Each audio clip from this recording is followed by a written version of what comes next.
Bienvenue dans cette troisième partie de notre thématique crypto et blockchain. Alors, nous recevons Monsieur Awade, notre invité du jour. Je vais laisser notre invité se présenter.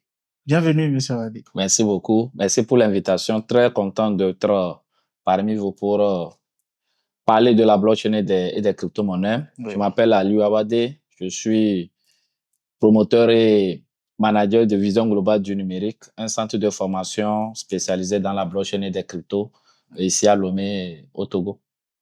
Bienvenue. Merci. Je vais aller de manière basique au premier abord pour vous demander de m'expliquer un peu la blockchain de manière très basique. De manière basique, comme son nom l'indique, la blockchain, c'est une chaîne de blocs et à l'intérieur de chaque bloc se trouvent des transactions qui peuvent être d'ordre financier ou bien envoi de documents. Donc, c'est un registre géant, distribué, qui n'est pas contrôlé par quiconque d'une façon décentralisée et sécurisée. Les transactions se font plutôt au vu et au su de tout le monde. Okay. C'est une technologie, en fait. Bien sûr. C'est une technologie. Oui. Lancée par Satoshi Nakamoto en 2008. Okay. Et voilà, aujourd'hui, on en profite avec l'une des applications qui est la crypto. La crypto. Ouais. Là, nous venons à la crypto-monnaie. C'est quoi une crypto-monnaie? Qui est au marché. Voilà, d'une façon basique, c'est de l'argent. C'est une monnaie qui est cryptée par la technologie blockchain. C'est une monnaie qui est implémentée dans ce registre géant consultable par tout le monde. Oui. Donc, la crypto-monnaie, c'est de l'argent qui peut nous servir à faire tout ce que l'argent fiduciaire nous permet de faire des achats, faire des transactions, faire des paiements, ainsi de suite. Donc, c'est clairement de l'argent qui est dématérialisé, qui est décentralisé, il n'y a pas de support physique. C'est de l'argent virtuel. Les paiements par chèque, par carte bancaire, par pièce, par billet, c'est pas vraiment possible. C'est virtuel à 100% et c'est basé sur l'Internet. Sur l'Internet. Ouais. Oui. La crypto-monnaie, ce terme revient à chaque fois lorsqu'on parle de la blockchain. Oui. Je peux dire que c'est le centre ou bien c'est le côté financier peut-être de la blockchain. Et qu'est-ce qu'elle apporte de plus? Qu'est-ce qu'elle change? Qu'apporte-t-elle de nouvelles peut-être à ce qui existe déjà comme monnaie, comme franc CFA et comme tout ça?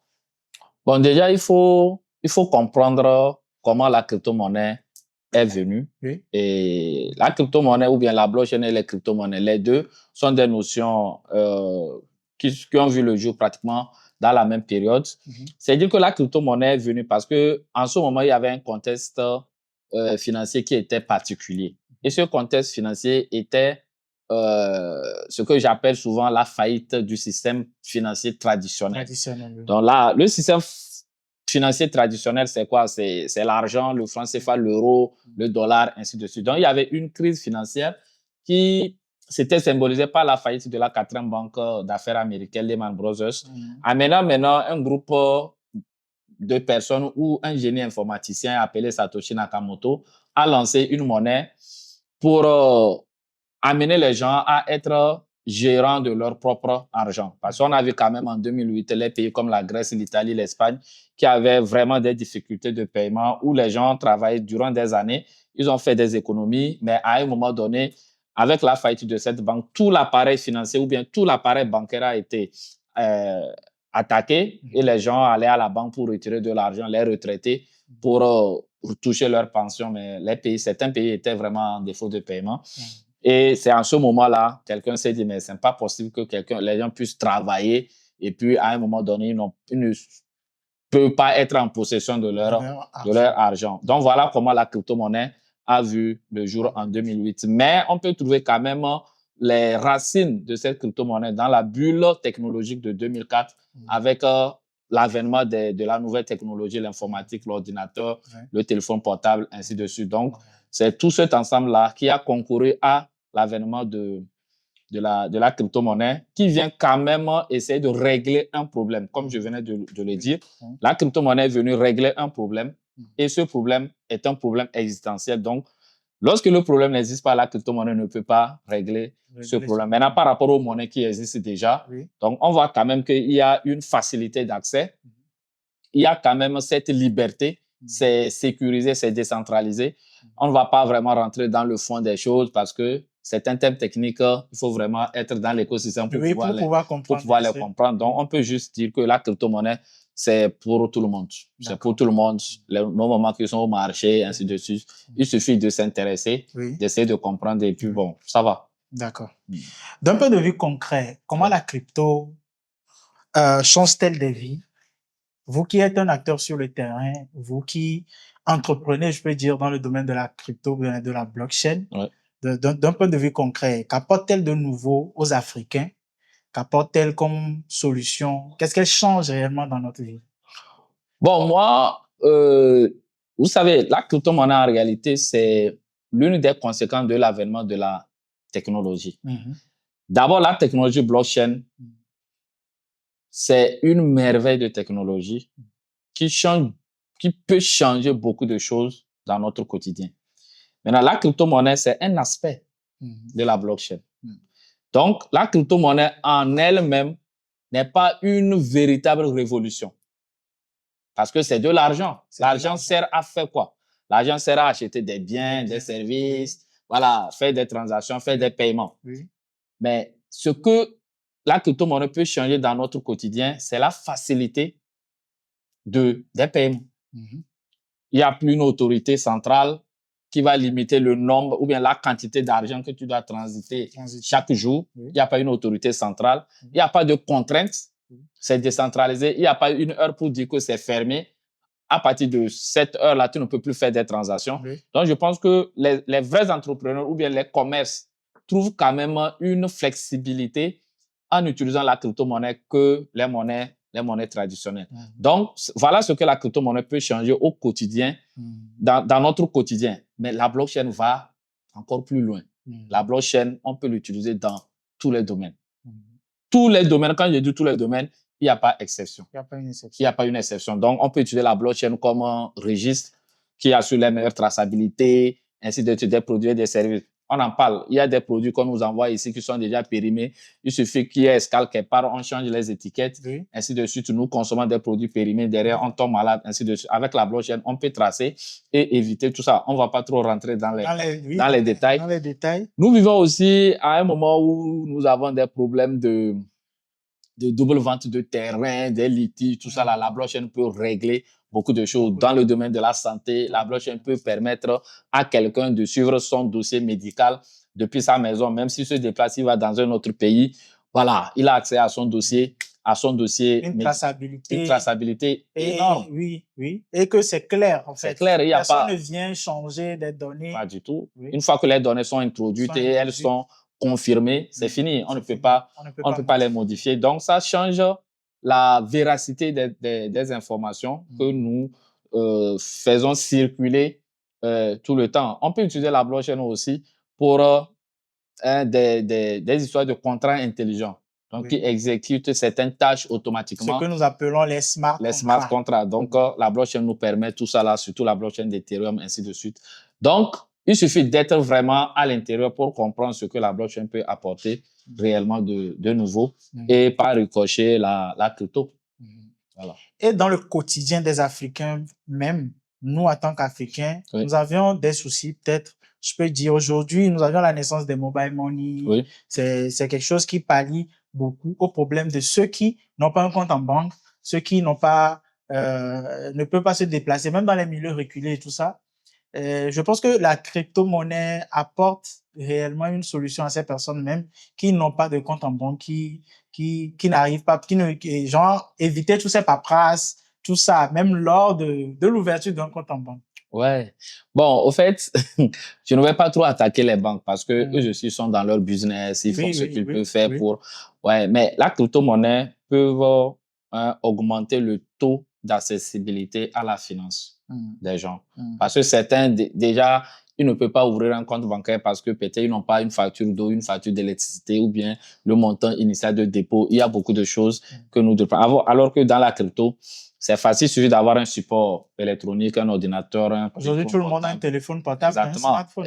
Voilà, le vrai défi aujourd'hui, c'est d'avoir accès à l'Internet.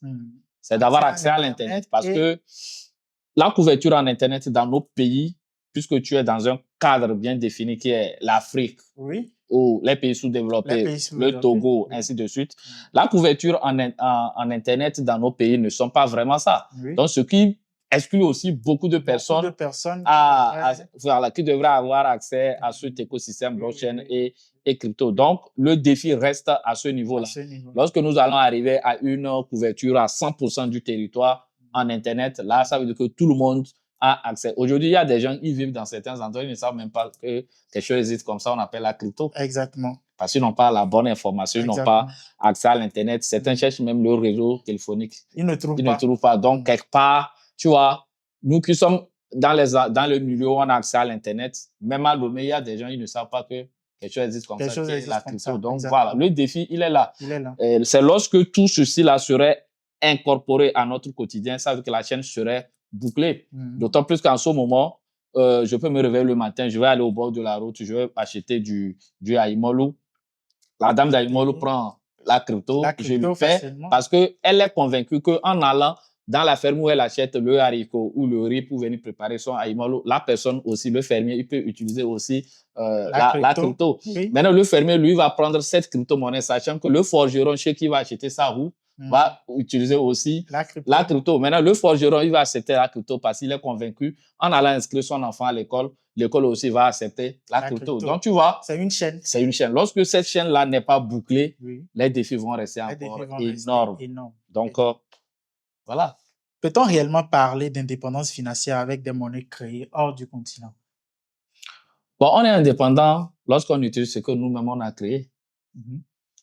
Donc, une monnaie qui est créée quelque part, bah, on ne peut pas s'appuyer sur cette monnaie pour dire qu'on est indépendant. On est d'accord parce que on ne peut pas maîtriser à 100% les tenants et les aboutissants. Et si je reviens un peu en arrière, comme je l'ai dit, on crée une crypto-monnaie parce qu'il y a un problème qui est là. Peut-être qu'il y a un défi de paiement.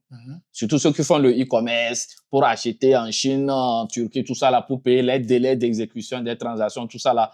Donc, on peut créer une crypto-monnaie pour répondre à ça. Maintenant, quand c'est créé, ça veut dire que c'est pour un besoin spécifique. Et ce besoin spécifique ne peut pas couvrir tous les besoins que nous avons. On est d'accord. Donc, une monnaie créée pour répondre à un souci particulier ne peut pas nous permettre d'être libre, d'être indépendant. Non, ça va au-delà. Hein? C'est lorsqu'on va arriver à un niveau où, par exemple, on a une monnaie nationale cryptée dans la blockchain ou une monnaie africaine, ainsi de suite. C'est plus grand que ce côté où, voilà, on va, sous forme décentralisée, où on va dire qu'une monnaie qui est créée, par exemple, au Bangladesh peut permettre à un Togolais d'être indépendant. Ça peut nous permettre de résoudre beaucoup de problèmes, mais ça ne peut pas nous créer clairement ce sentiment d'être indépendant. Même si aujourd'hui, ceux qui utilisent la crypto-monnaie au quotidien, ils se disent je suis libre. À 23 heures, je peux envoyer de l'argent, je peux utiliser telle plateforme pour acheter. Tu as toujours besoin du fiduciaire. Tu as toujours besoin du fiduciaire. Exactement. C'est pourquoi, voilà, tous ces systèmes financiers doivent cohabiter pour créer maintenant un écosystème plus sain, décentralisé, dans lequel les gens vont travailler et n'auront pas vraiment besoin n'auront pas besoin de faire confiance à quelqu'un, que le système soit basé non seulement pas sur la confiance, mais plutôt sur la vérification. Voilà. Quelles sont les plus grandes barrières actuelles à l'adoption de la crypto Oui. en Afrique ou Technique. Ouais. Technique, politique et culturelle. Ouais, c'est énorme. Je pense que on va aller un à un. On va aller un à un. Oui, on va prendre sur le plan technique. Oui. Après, on va prendre sur le plan politique et après, on ira sur le plan culturel. Ok, moi, je vais commencer peut-être par le basic. Le basic, ça dit que l'Internet. Le vrai défi, c'est la couverture en l'accès, comme je l'avais précédemment dit. Maintenant, si on arrive à relever ce défi, ce challenge, que moi, je peux classer dans la catégorie technique, par exemple, parce que l'Internet, c'est un domaine technique. C'est un outil dont on a besoin tous les jours. Exactement. Donc, à ce niveau, lorsque la couverture en Internet serait une réalité, à ce moment-là, il faut avoir une volonté politique pour amener, c'est-à-dire que le système éducatif à ce que l'écosystème blockchain, l'écosystème crypto soit enseigné peut-être dans les écoles. Facilement les nouvelles technologies. Exactement, ça dit dans les écoles, dans les universités, ainsi de suite, pour permettre, puisque moi je suis convaincu que tout nouveau outil ou tout nouveau écosystème qui voit le jour, il faut forcément passer par l'éducation à la base pour que les gens puissent vraiment comprendre quels sont les tenants et les aboutissants. C'est un peu comme si aujourd'hui on parlait d'intelligence artificielle et tout ça. Exactement, il faut aller à cette école parce que c'est toute une école, il faut apprendre les b.a.-ba et maintenant essayer. Ça va devenir en fait une routine de chaque jour. Mais bien sûr, donc il faudrait qu'on aille à cette école-là, qu'on comprenne complètement cet écosystème-là pour qu'on puisse vraiment se sentir à l'aise dedans. Comme je l'ai dit, on n'a pas besoin de quelqu'un pour bosser dans la crypto. Donc, il faut qu'il y ait quand même cette volonté politique-là pour amener les gens à apprendre. Maintenant, derrière aussi, il y a aussi la barrière culturelle. Parce qu'il y a certains, ils veulent rester dans le statu quo.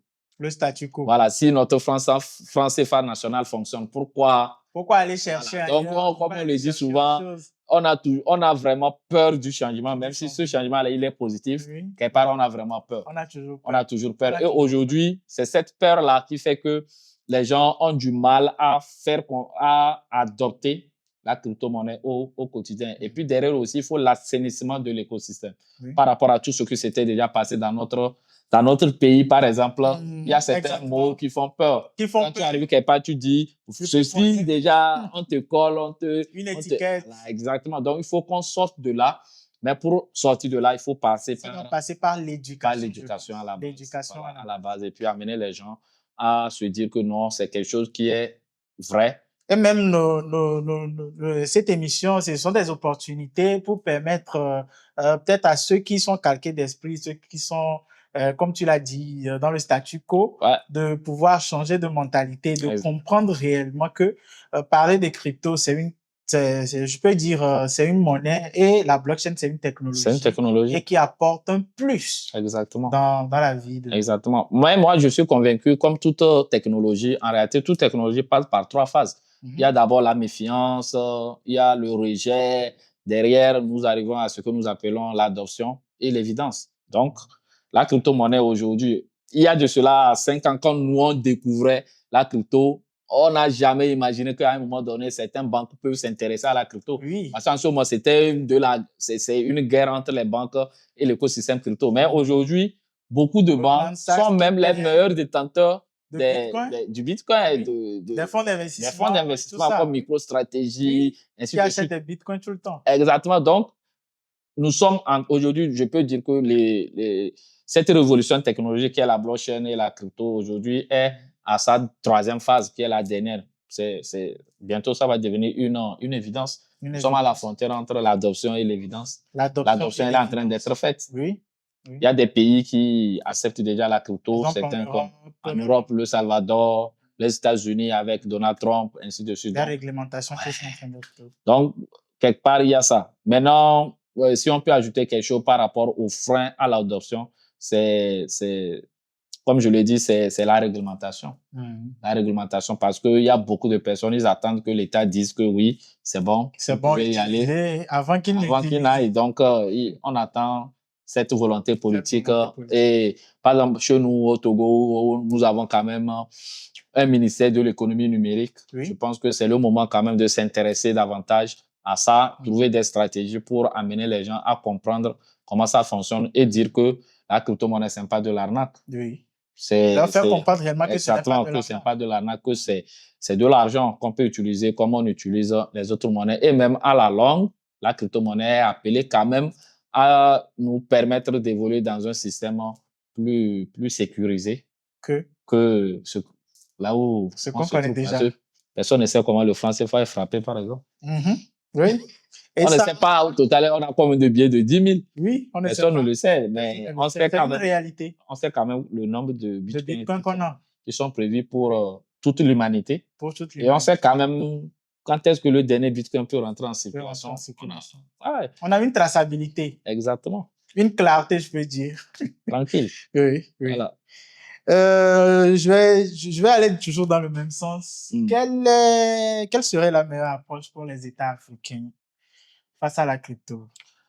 Ouais, bon, de toutes les façons, il faudrait que certaines institutions qui sont plus liées à la finance, à la technologie, s'intéressent davantage. Et que les gouvernements, leur objectif, c'est de protéger la population. Et c'est de créer un cadre juridique qui va cadrer cet écosystème-là. Ça part peut-être d'une adoption de loi. Exactement. Voilà, il faut avoir d'abord des projets de loi, des études, voilà, regrouper les spécialistes, leur faire comprendre c'est quoi les défis, les difficultés. Voilà, si quelqu'un se fait arnaquer ou bien quelqu'un perd de l'argent, quelles sont les différentes procédures, ainsi de suite. Et puis, avoir un package qui sécurise davantage le domaine. Et lorsque les gens se sentent en sécurité, je pense qu'ils y vont tranquillement. Ouais. Donc, moi, je parle de l'assainissement ou bien de la sécurisation ou encore déjà, lorsque c'est sécurisé, de la réglementation. Oui, quand c'est réglementé. Quand c'est sécurisé, c'est que c'est sain. C'est sain. Et que ça va facilement. Les mafieux s'identifient facilement. Facilement, ouais. Quand c'est clair. Quand c'est clair. Donc, on sait qui est qui, on sait qui fait quoi. Exactement. Et on sait où part les fonds. Les fonds viennent d'où? Les fonds viennent d'où? Ça va faire quoi? Ça va faire quoi? Ouais, donc les États doivent vraiment comprendre ça. Ça dit aujourd'hui, lorsque je fais une transaction, je t'envoie de la crypto-monnaie. Ouais. Quand une personne X qui se trouve aux États-Unis peut trouver ça, peut voir cette transaction. Oui. Jusqu'il ne saura pas peut-être qui a envoyé. Oui. Mais c'est qu'une transaction comme ça a eu lieu. Une transaction comme ça a eu lieu. Ouais. Si on fait 3, 4 transactions, quelqu'un ailleurs le verra. Il le verra forcément. Et tout le monde en fait. Ouais, parce que tu te connectes en ton téléphone. Parce que c'est distribué. Maintenant, il faut savoir naviguer dans cet écosystème-là. Il faut savoir, même on peut aller savoir si aujourd'hui je t'envoie, disons, $10 000 pour un projet et que tu utilises les $10 000, moi, depuis là où je me trouve, je peux savoir qu'à telle date, à telle période, à telle heure, tu as sorti $1 000 des $10 000 que je t'ai envoyé pour faire. Donc, je peux te demander les $1 000 que tu as sortis. Ça, c'est pour faire quoi? Parce que je peux le voir. Tu peux le voir. Je peux le voir. Oui. Et tu peux savoir de quel portefeuille ça a quitté. Exactement. Maintenant, si toi, c'est parti de ton portefeuille, c'est aller sur le portefeuille de quelqu'un, lui, de son portefeuille, il a envoyé quelqu'un, je peux te poser des questions jusqu'à tracer, venir trouver la finalité de ce là où l'argent a abouti, en fait. C'est ce qui rend cette technologie-là merveilleuse. Ouais. Donc, personne ne peut te dire que j'ai envoyé $5 000 pour acheter une voiture et on voit que l'argent est tombé sur un portefeuille et de ce portefeuille, on voit que $500 sont partis ici, $1 000 sont partis ici, $2 000 sont partis ici. On va demander si c'est une voiture que tu as achetée, comment se fait-il que l'argent a été dispatché de cette façon. Oui. Donc, ça réduit quand même les trucs de corruption, les trucs de vol, ainsi de suite. Et tout le temps d'enquête que ça doit prendre. Il y a les organisations internationales qui sont en train d'adopter la blockchain. Est-ce qu'on peut dire que c'est cela qui dérange? Oui, mais bien sûr, parce que certains ont développé leur business dessus. Ouais. Et ceux qui doivent adopter les lois. Certains transportent l'argent en liquide, donc leur business est basé dessus. Mais bien sûr, ceux qui doivent adopter aussi les lois pour que ça se passe. Quand c'est opaque, ça les profite davantage. Ça les profite davantage. Ouais, donc, ils n'ont pas intérêt. Voilà, moi, je peux le dire clairement. Aujourd'hui, il y a des gens, s'il n'y a pas de double vente de terrain, triple vente de terrain, ils ne vont pas vivre, ils n'ont pas de business. Ils ne peuvent pas manger. Ils ne peuvent pas manger. Donc, ils ont intérêt à ce que ça continue. Ça continue. On est d'accord. Oui. Alors qu'on peut quand même utiliser une technologie pour éradiquer ça. Oui. Mais est-ce qu'ils ont intérêt à ce que ça soit éradiqué? Je ne pense pas, parce que c'est leur business. Toute leur recherche est basée sur le fait que certains soient malheureux. Ouais, c'est compliqué. Mais il y a quand même renouvellement de la génération. Voilà. Je pense qu'un peu ça va aller. Un peu, ça va aller. Ah. D'ici 15 ans, 20 ans, on ne serait pas au même niveau. Ouais. Je veux parler des monnaies numériques que les États, certains États émettent et tout ça. Oui. Que penses-tu de ces monnaies basées, surtout les monnaies de banque centrale et tout ça? Certains sont basés peut-être sur la blockchain, d'autres pas.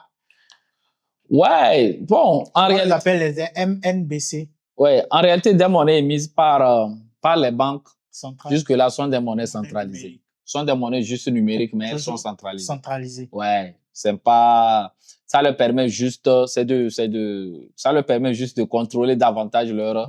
Nous allons essayer de définir le terme centralisé de ces monnaies et le terme décentralisé pour nos téléspectateurs. Oui, par rapport aux monnaies, lorsqu'une monnaie est centralisée. Oui, lorsqu'une monnaie est déployée sur une blockchain, ok, en réalité, c'est une monnaie qui est décentralisée. Oui. Ok. Maintenant, moi, par rapport à la centralisation, la décentralisation, c'est le niveau d'accès aux informations liées aux informations sur une blockchain. Est-ce que tu vois?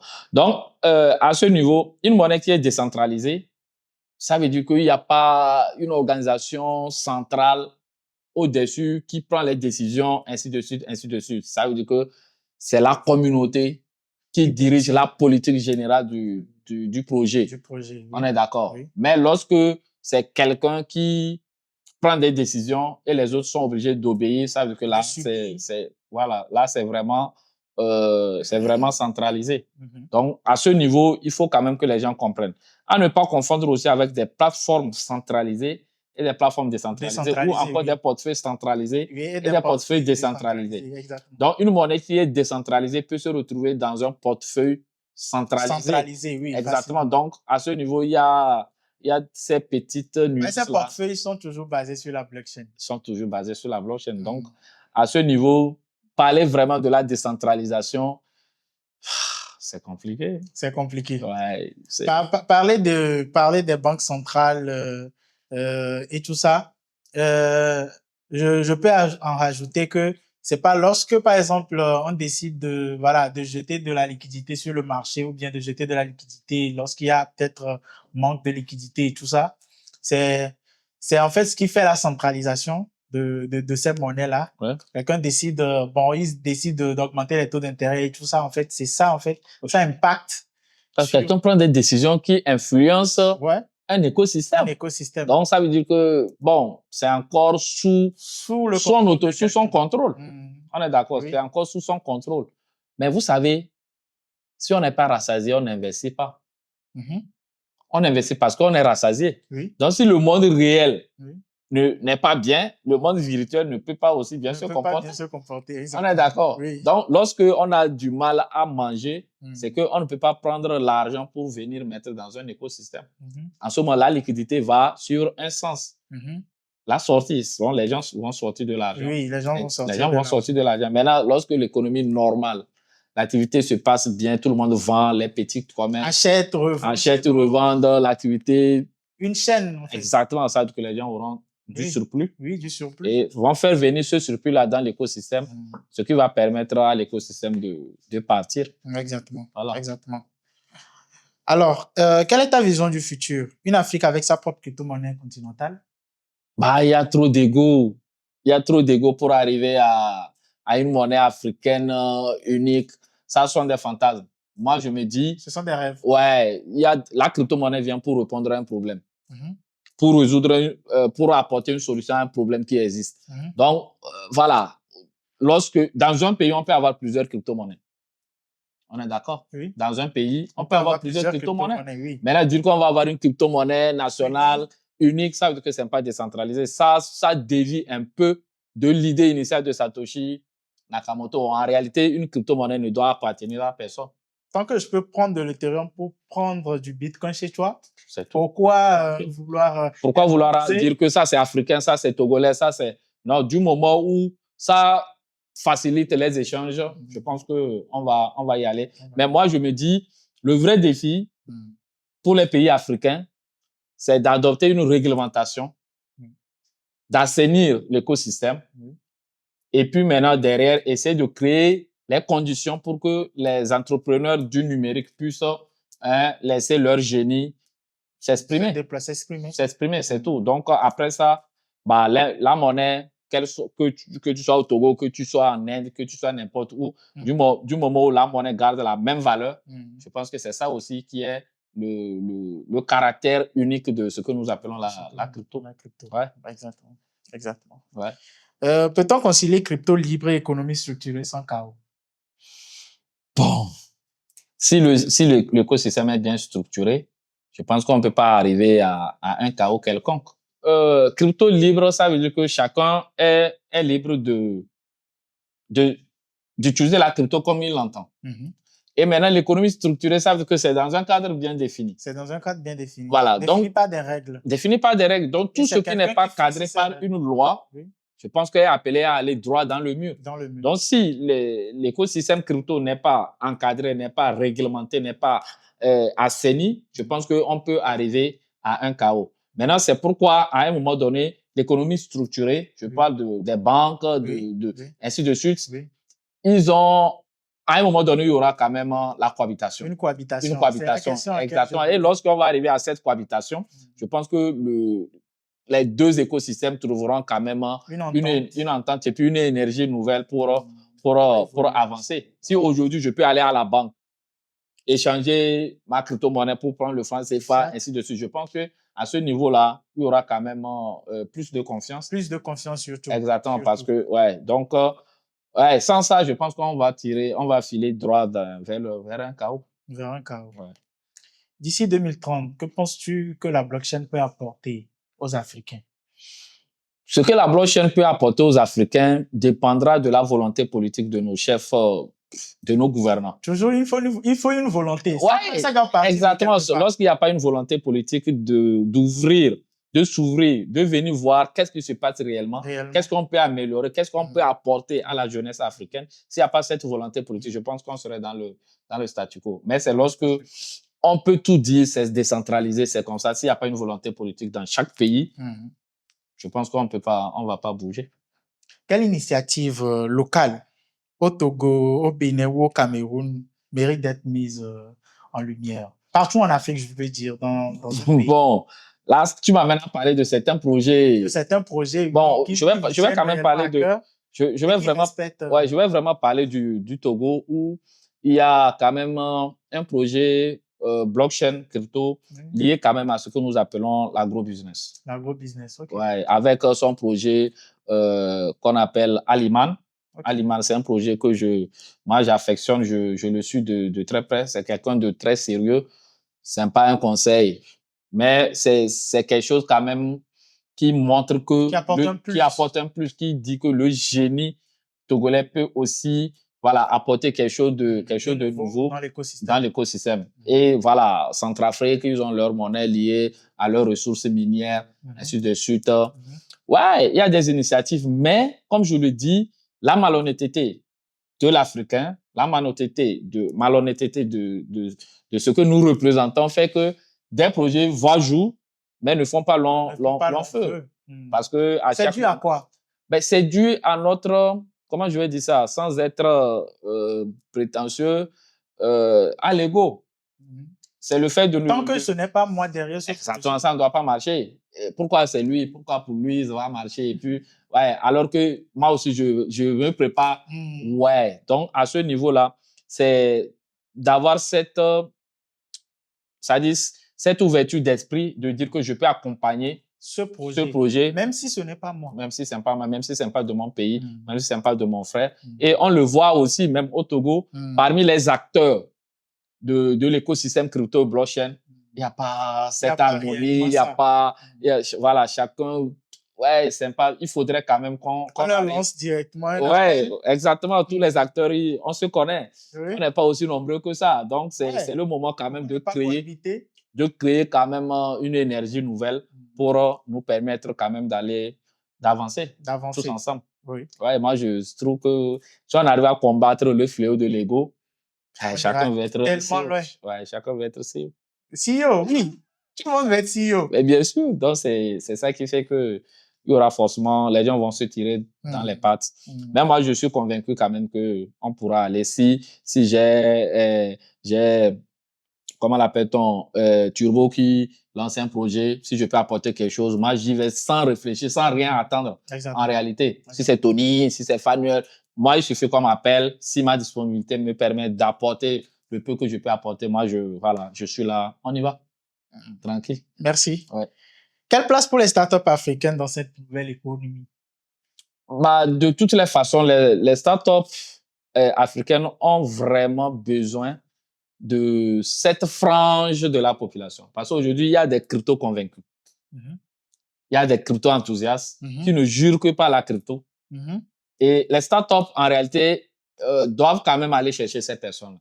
Que ce soit les commerçants, les restaurants, les supermarchés, les développeurs d'applications. Nous devons arriver à dire d'une manière les évangéliser. Exactement. On doit arriver quand même à les apporter. Parce qu'aujourd'hui, les gens n'y croient pas.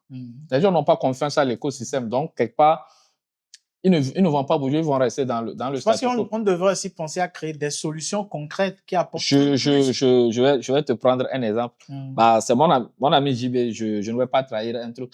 C'est-à-dire, lui, par exemple, il est développeur d'applications. Bien, il a développé une solution qui nous permet quand même de faire quoi? D'acheter des tickets de voyage sur son application. Sans faire de la pub. Je ne sais pas si je peux appeler le nom de cette application. Il n'y a même pas de souci. Dassam Laurier, par exemple. C'est pour un ami, on a fait le lycée tous ensemble. Mais quand tu vas pour acheter le ticket, il y a possibilité quand même, dans les moyens de paiement, il y a T-Money, il y a Flows. Oui.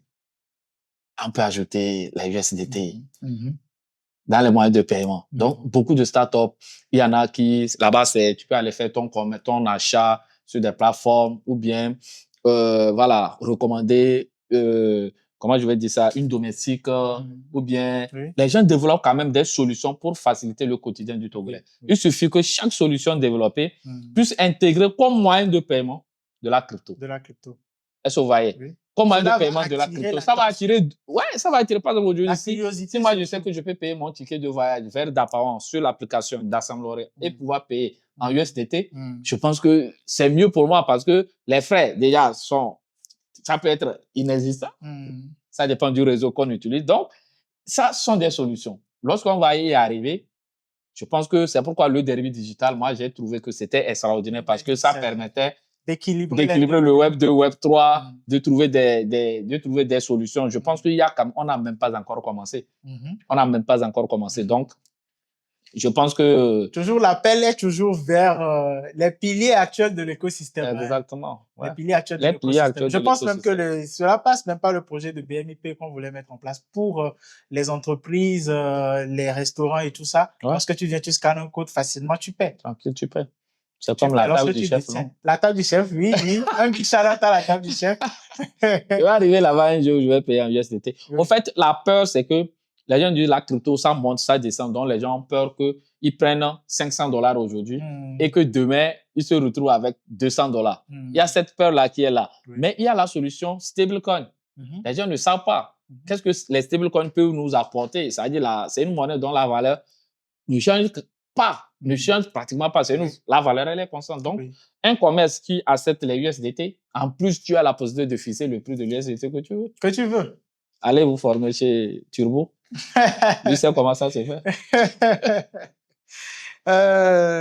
Alors, je vais parler pour toi, quelle serait la plus grande erreur à éviter dans cette révolution?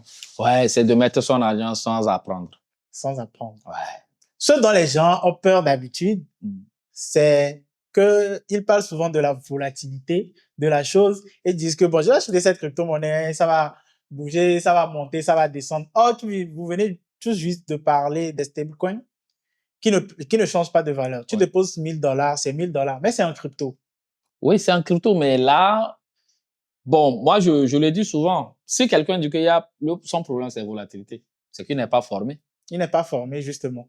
Donc, c'est de ne pas mettre pied dans l'écosystème sans passer par la case éducation, le processus. Pas la case formation. Donc, c'est en passant par la case formation qu'on peut arriver à comprendre tous les tenants et les aboutissants de l'écosystème. Comme ça, tu y vas, sachant clairement où tu vas, comment il faut y aller, avec qui il faut aller, les horizons d'investissement, tout ça là. Donc, ça te permet quand même de comprendre, quoi.